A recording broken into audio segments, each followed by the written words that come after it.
Nithyananda everyone, welcome back to the Devi Bhavasamadhi darshan. Now we will enter into the next segment, which is glimpses of the glorious past on the 8th April. On this day, the Supreme Pontiff of Hinduism was interviewed by the Tulsa newspaper at Tulsa, Oklahoma.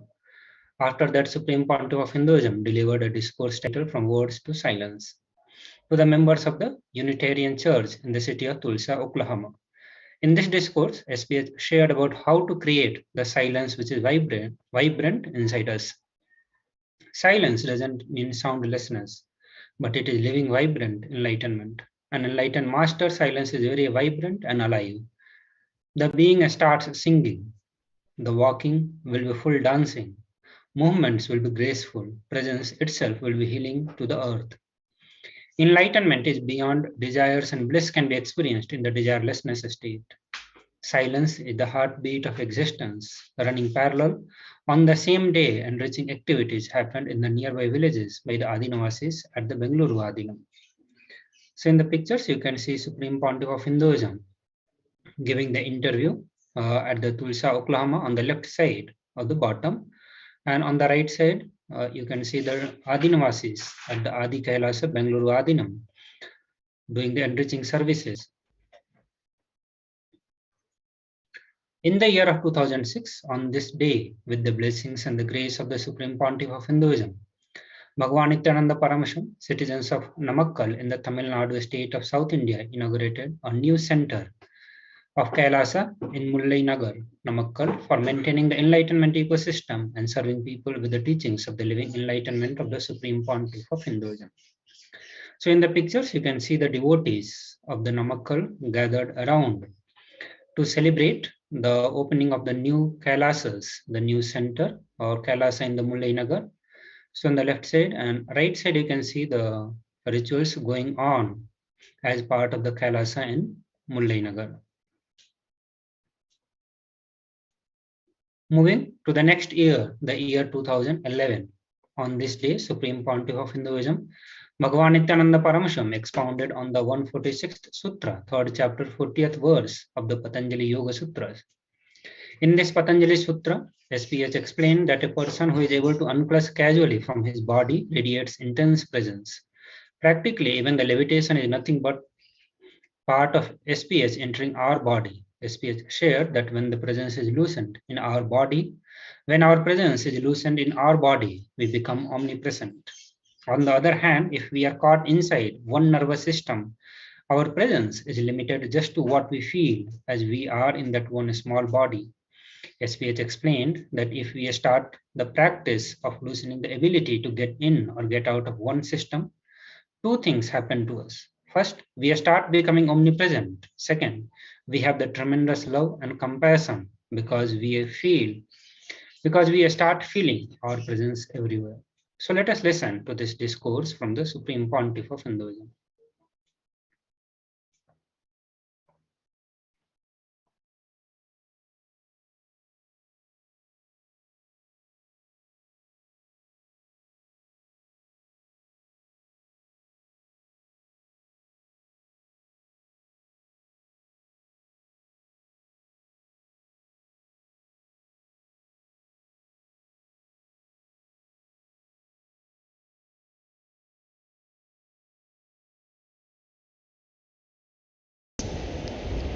You happen in the planet Earth to exhaust certain amount of karma. If you can retain your udana on your lungs till that karma is exhausted, you will have the freedom to assume the next body or not. You will have the freedom. You will be able to choose whether to go for one more body or not.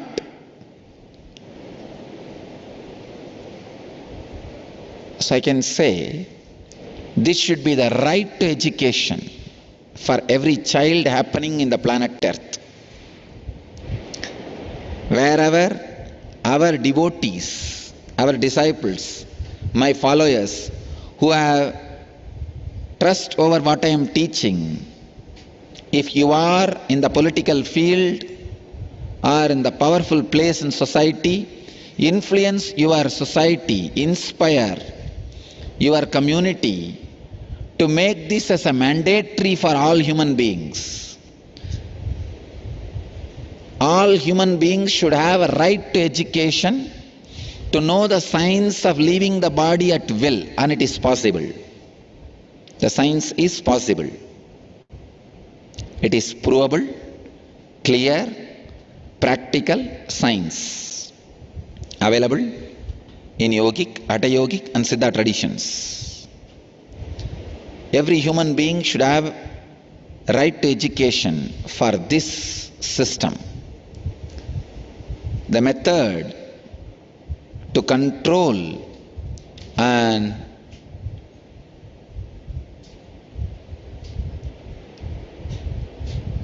manage udana, the vital energy which functions in you, and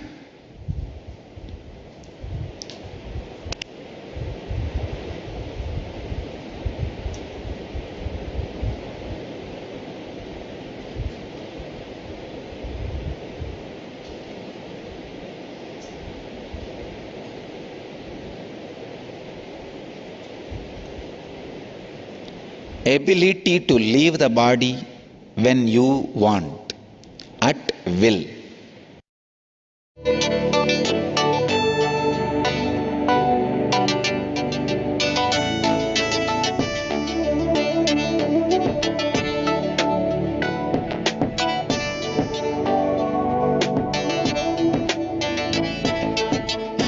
Putting all my trust in you, 'cause you know it's best for me to lead a blissful life, a life with no strife. Can't believe the things I do, just to spend a little time with you, nothing will compare. I know you will take care. You're always showing us compassion. Your love is endless like an ocean. Nithyananda, Nithyananda. My life's become a meditation. Ever since we had a deep connection. Nithyananda, Nithyananda. Oh, every time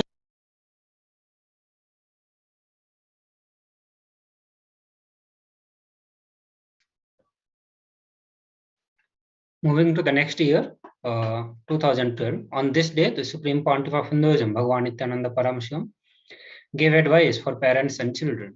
Children take birth with a natural curiosity, infused with a deep interest in exploring their surroundings. When the parents support this inclination, giving only basic necessary protection, children develop self-confidence and assume responsibility for their actions. As they mature, they may want to take some risk in their life. Parents should allow them to do so.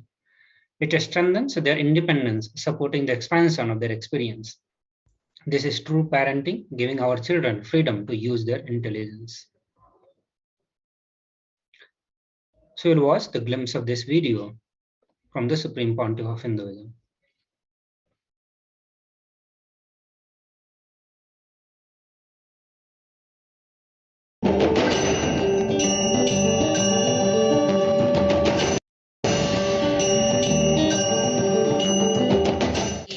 मुक्तिप्रदं देवं क्षमापूर्णं जगद्गुरुं वन्दे परमहंसाख्यं नित्यानन्दाय स्वागतम् आनन्दानुभवास्वादं सर्वरोगनिवारकं वन्दे पापविनाशक्तं नित्यानन्दाय स्वागतम् आनन्दानुभवास्वादं सर्वरोगनिवारकं वन्दे आरम्भां शङ्कराचार्यमध्यमाम् अस्मदाचार्यपर्यन्तां वन्दे गुरुपरम्पराम्.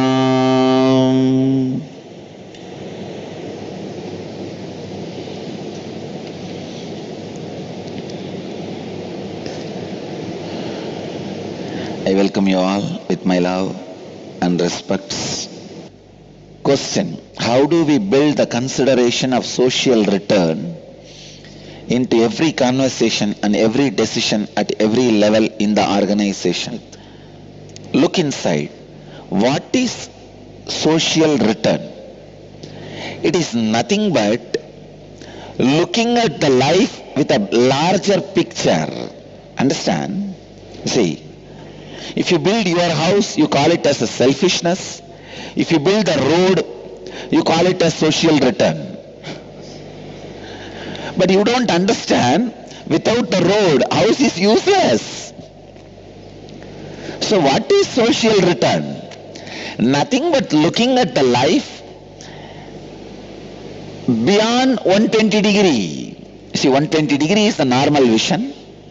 If you look at the life 240 degree or 360 degree, that is social return. Nothing else. So don't think social return is some great, compassionate, sacrificing, serving, great selfless attitude. No, relax. First thing, understand, thinking with the consideration of social return is intelligent way of thinking. It is intelligence which makes you consider social return. It is not morality, it is not religious quality, it is not ethics, nothing. It is just intelligence. Learn to look every contribution of your life with the whole picture. For example, if you are a manager in a company, try to understand the whole responsibility of the company towards humanity. What this company is supposed to contribute to the humanity. Have the whole picture and fit yourself with it comfortably. Have the same attitude in every decision. Then naturally, whole company will have the same attitude towards the society. That's it.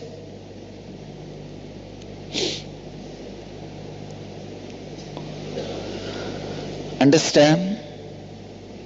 Consideration of social return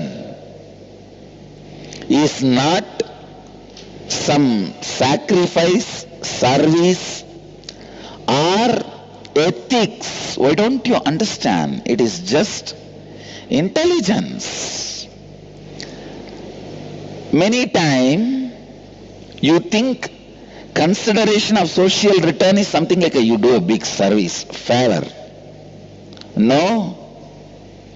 Maybe you can use that word to market yourself. I call it corporate compassion. A new word I am creating. What is the corporate compassion, you know? You shave his head, take his hair, sell that, and don't even give him little oil for the head, and you say, I shave you because only then dandruff will go from you. It's a treatment for dandruff. And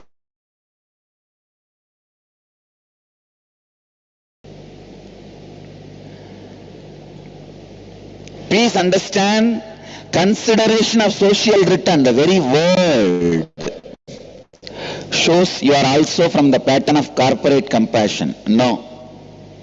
Compassion should be very raw, pure, innocent.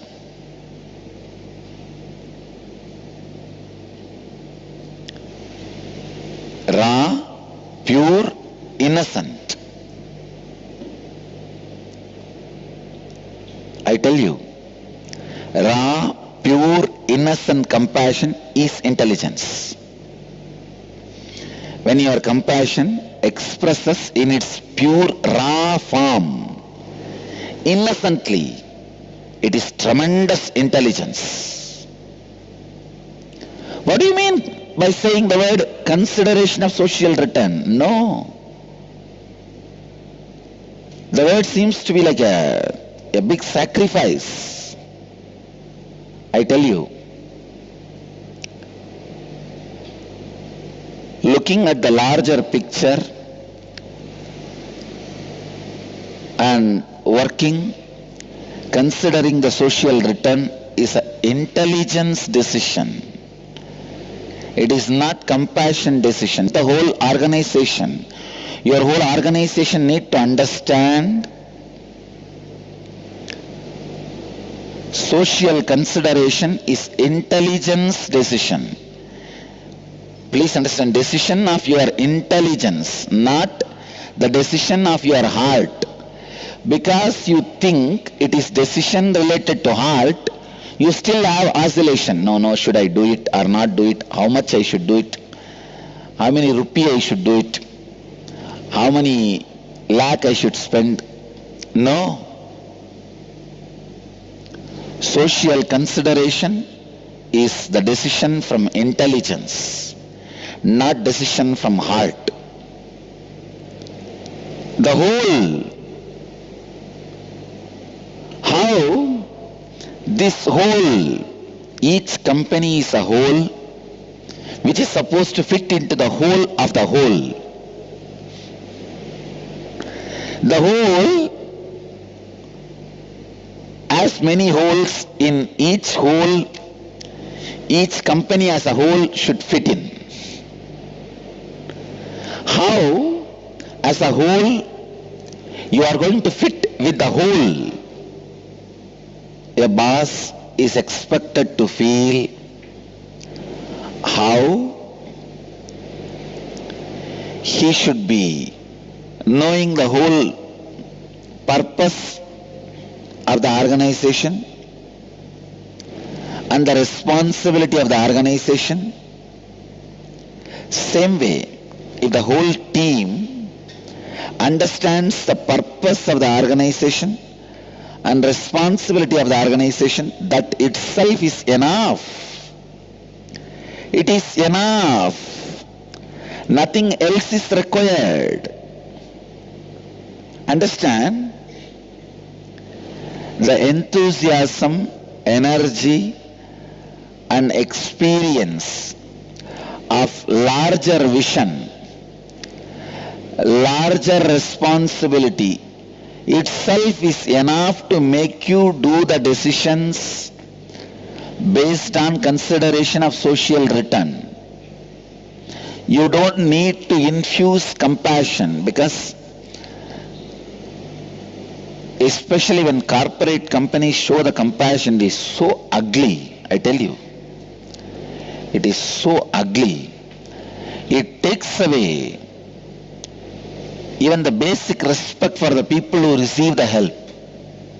I have seen the corporate compassion many times.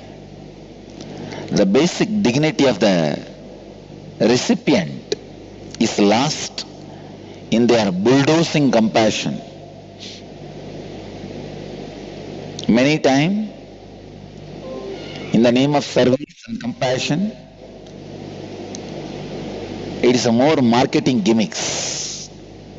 I tell you, understand your responsibility with a larger perspective. That's it.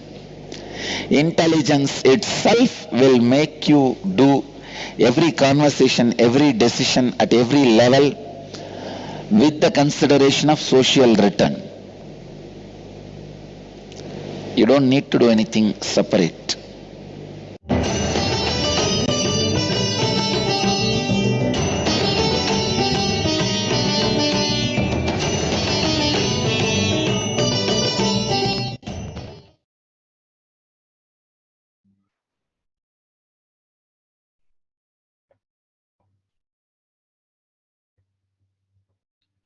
Now we will move to the next year, the year of 2013. On this day, Supreme Pontiff of Hinduism, Bhagavan Sri Nithyananda Paramashivam, illustrated the connection between Kundalini and four principles of enlightenment, enlightened living. Integrity, the first principle, clears the path for Kundalini to travel. Authenticity, the second principle, raises the Kundalini within us. Responsibility sends the awakened energy out into the world, and enriching allows others to benefit from the positive energy of our presence. Once we follow these principles, we spontaneously raise our Kundalini we cannot help but overflow with the blessings of it. It is a natural consequence of the dharmic living. In the year of 2014, on this day, Supreme Pontiff of Hinduism, Bhagavan Nithyananda Paramashivam, revealed that many extraordinary powers expressed through us when we use Advaita for our internal strategy planning, making the science of Advaita as a necessity for our life. Ancient Hindu scriptures clearly illustrate how people were able to access the science of living, science of flying through the money, mantra, and aushadha by using the Advaitic connection with the air energy. On this day, Supreme Pontiff of Hinduism will be watching one of the oneness capsule that happened on this day in the year of 2014.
Now we will move to the next year, the year of 2015.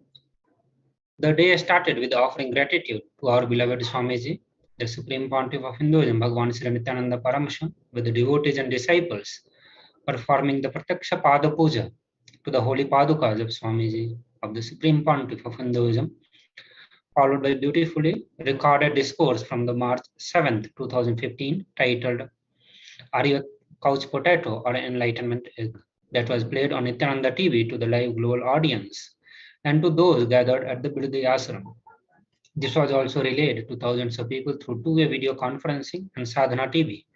In this satsang, SPH gave us the key to conquer that we can never be violated. The external situations are not going to make us decide who we are. It is the idea that we carry about ourselves, the stuff from which we are made. We have the power and freedom to decide. Are we only the body or something more also? So through this short video, we'll catch the glimpse of the day, 8th April 2015, whole day, the happenings of the whole day around the global Sangha, the global Nithyananda Sangha, or the Kailasas around the world. Let us watch this short video.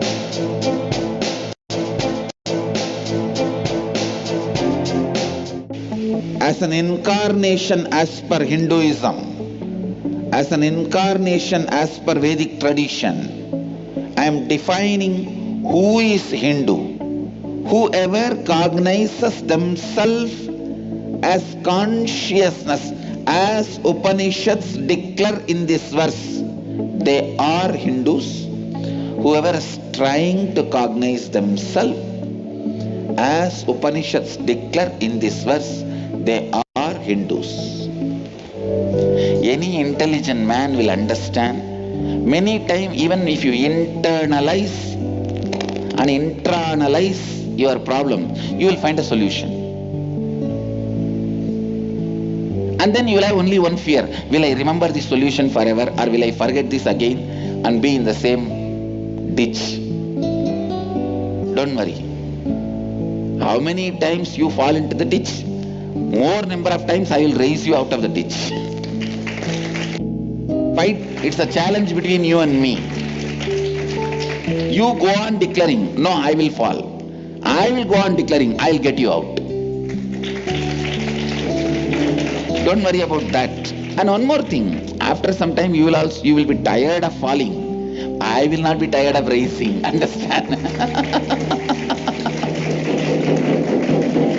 You will be tired of falling, but I will not be tired of raising.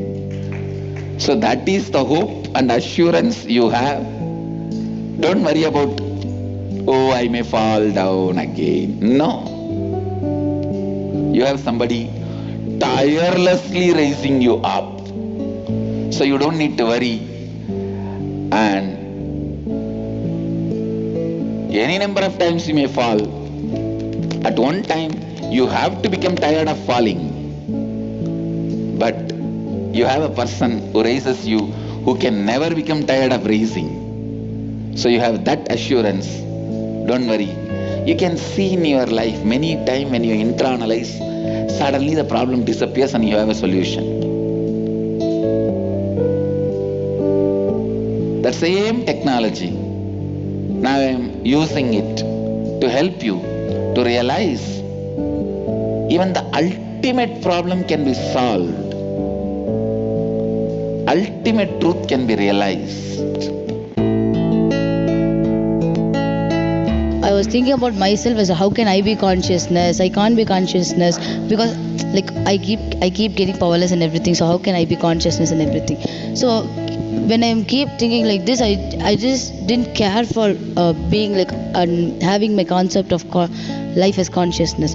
So when I didn't care, today I was thinking and contemplating why did I didn't care and why did I feel like that. So when I kept contemplating, I remembered what Swami told today in today's satsang. He was just telling that how many ever times you fall down, I'm here tirelessly to bring you up again and again. So I remembered that, and then I thought, why should I worry when Swamiji is there for me, and it is me who is not deciding to live for what Swamiji says. It is not that like I can't be consciousness. I'm already consciousness. But it is my fault to not decide for life. And the moment I got this click, that what Swami told in today's satsang, I came to know I have to have deep trust in Swamiji, and I have to decide to be live consciousness. It is not that I keep falling down and I can't be consciousness. It is just that I have to decide. Today when I was contemplating that what doesn't let me realize that I'm consciousness, so I found that the root of all those incompletions is just fear. So every time in my life when I'm incomplete, I contemplated that everything is just based on fear. So what I thought is that I am Mahadeva, so I am Shivoham. So when I'm in the space of Shivoham, how can I even get scared? Because everything is Mahadeva, so what should I be scared of? So this is what I got from today's contemplation, that I am Mahadeva, so no fear can touch me. So when I was contemplating, I was thinking what are all the different incompletions I have that which stops me from experiencing that I am all pervasive and everything. So that time when I was thinking, I thought that the different ideas which I have about me, if those are the reasons why I am not able to experience it. So I was thinking, why is what I think about myself being an obstacle for me to realize that I am all pervasive, beyond coming and going. That time I found out that because I don't do things completely, like I'm lazy to do different things. So because of that, if somebody comes and questions me in that, then I will again become inauthentic. So I found out that it was laziness. Then I started thinking, from where is this laziness, when did it start arriving? So then I found out that I was lazy because whenever anything happens, I will not even bother about it. I'll have this attitude of don't care attitude. What is there? Now only we are so young, we have still so much of time left. And what is that? We can still go on. So like this I went on. So it was the don't care attitude. Then from don't care attitude I understood that it was the postponement which I had. Then I thought, I was contemplating, why is this postponement also coming? Then I understood that I just started taking things for granted. I thought, anyhow we have so many more years left, why should we start doing things now itself? Let us just be there how we were, not taking so much responsibility and all that. Then this was what I understood. Then immediately one thing clicked with me was that when we already know, Swamiji has said what I am going to be, what each one of us are going to be. Instead of just wasting time not aligning towards that, because any one point we have to become that. If we start now, we are going to become that quicker and faster. But if you are just going to waste time and then think it's going to take more time and all that, then it's just going to be waste of our time and our life which we have. So I understood that instead of postponing everything and not caring about things and taking things for granted, let me start doing things based on my purpose of life from now. Then that will naturally make me feel that I am all pervasive and beyond coming and going. Almost each one of you carry at least 5 pounds of poison in your body because of the toxification, constantly watching TV and powerful lights, the pesticides in your food, all that. This yoga retreat is specifically focused on detoxification through the sattvic diet and through yoga, kriya, cleansing methods. You will be detoxifying your body and mind. Here is an amazing opportunity. The first detoxification retreat in Hyderabad Adinam. It's a beautiful program.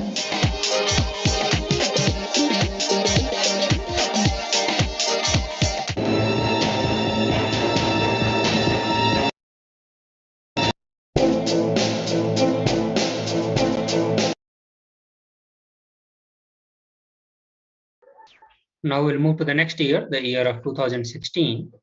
On this day, we had the multiple constructions work going on in the Kailasa Adi Peetham. So now we will watch the glimpse of all that construction work going on in the Adi Kailasa through this short video.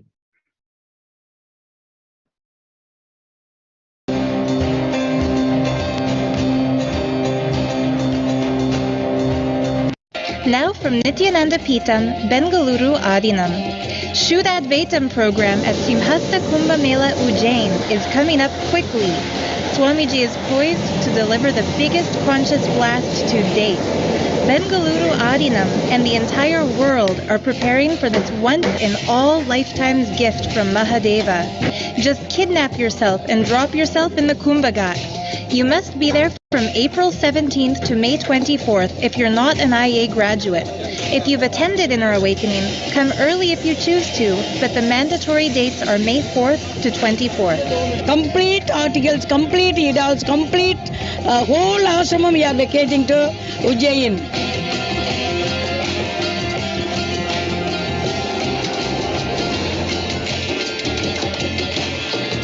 An online group called The Sensible Indian has created a slideshow called The Nithyananda Case, 60 Lies That Exposed the Conspiracy.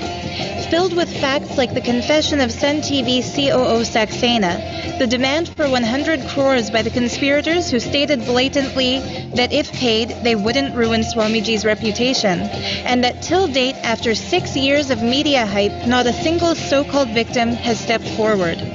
Please read the post.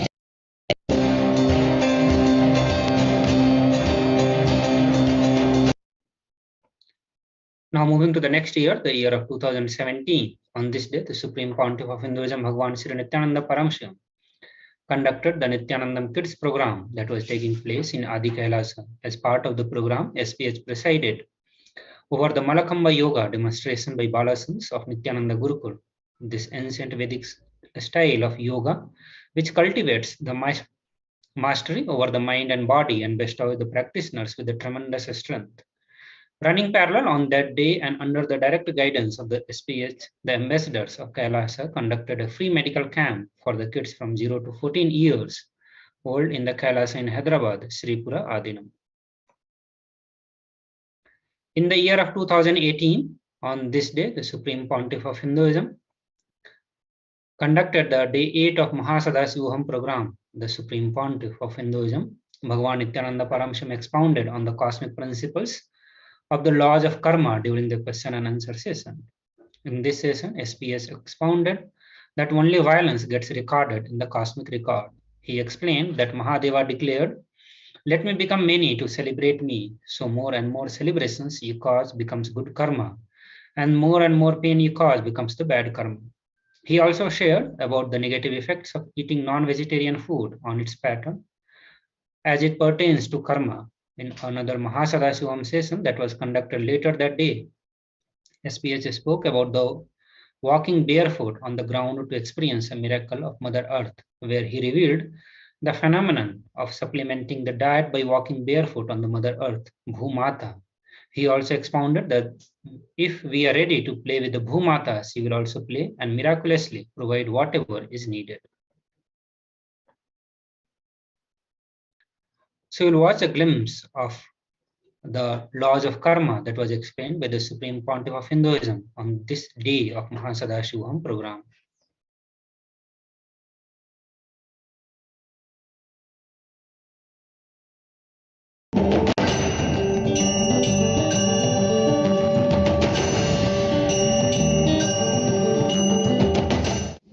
Little secret. It's a real secret. However, you understand, the cosmos does not record anything other than violence. Means only if you cause pain, karma gets recorded. Other than violence, nothing is recorded as karma. For example,